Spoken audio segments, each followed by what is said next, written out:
Hindi na ako to, guys. My gosh. If magsuka pagin ko thrice, di ako naging pukawan ako ang mama.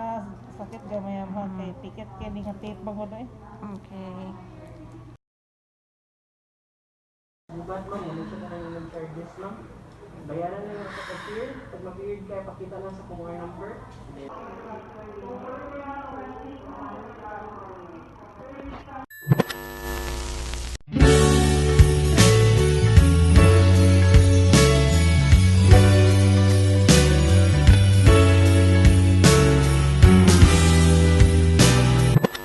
Hi there everybody, good morning and welcome to my Vlogmas episode 2.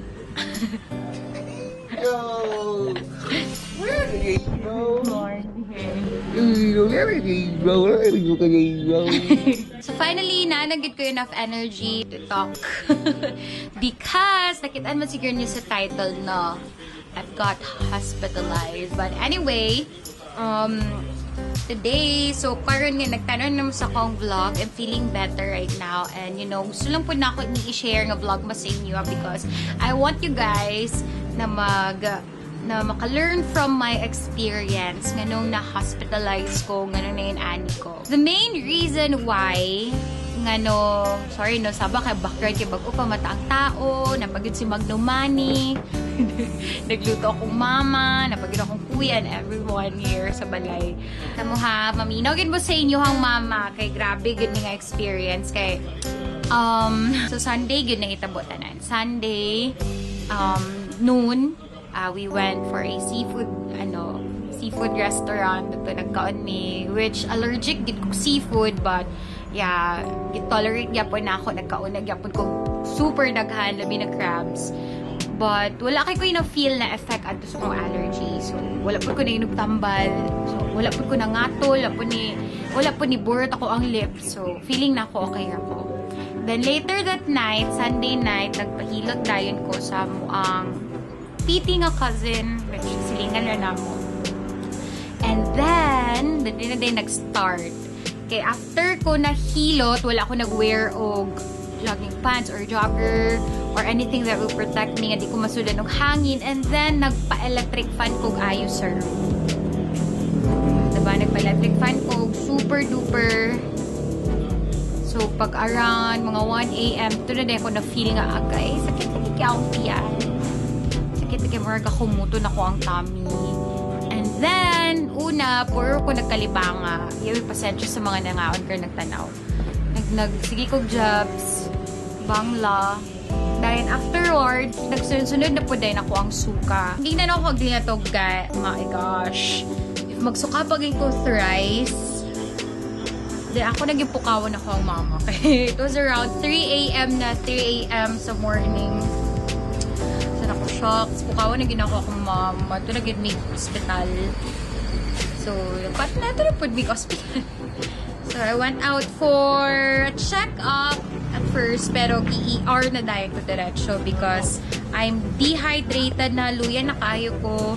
So, moto. And then, dextrose diretso. And then there's medication po, gi-inject, ipaagi sa ugat. Alright, and the findings. Ito na yung findings natin. It was gastric intestinal pain. And na-discover po that I have UTI. But, feeling na mo, na-trigger gid akong pagsukaan kalibang because sa panuhot, guys. Sa hangin! My God!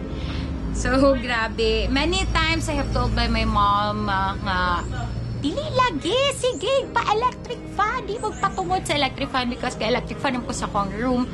So, moto ang naitabo sa ako. So, I've got dehydrate kayo ko, plus the intestinal pain, ang toxin sa akong stomach, mo nang sige niya gina-push para may pagawas mo ng gasuka ko, and at sometimes kalibanga. Today, I woke up early, naligo ko sa'yo, and I had my lugaw-lugaw as breakfast with my mom, and daily dose of Wilkins na water, and at 10 today, I will be having my work. So, magtrabaho na ta! Christine holiday today, December 8. Again, if you're watching this, I'm feeling better right now and nothing so major naman with the findings. Padahil lang kung takes ako mga meds. And yeah, wala na siya ang mga reasons why I got hospitalized. Although, in a short while lang mo to, I think 5 hours lang ihurot lang tong dextrose na ako and then I was discharged. And yeah, please, kamo diyan na nakaroon, please stay safe mo and always pray, guys. Alright, everyone, thanks for watching in this short vlogmas lang. It's my episode 2 already and I'm hoping to make more videos till Christmas. So I hope mag-watch lang mo and follow me sa mga social media pages, accounts on Facebook, Instagram, Twitter, my Laika. I'm on Laika. Please follow me, Maria Fe. And Maria Feelingera. Search lang ako Maria Feelingera plus TikTok and Kumo. Alright? So see you everyone on the next Vlogmas.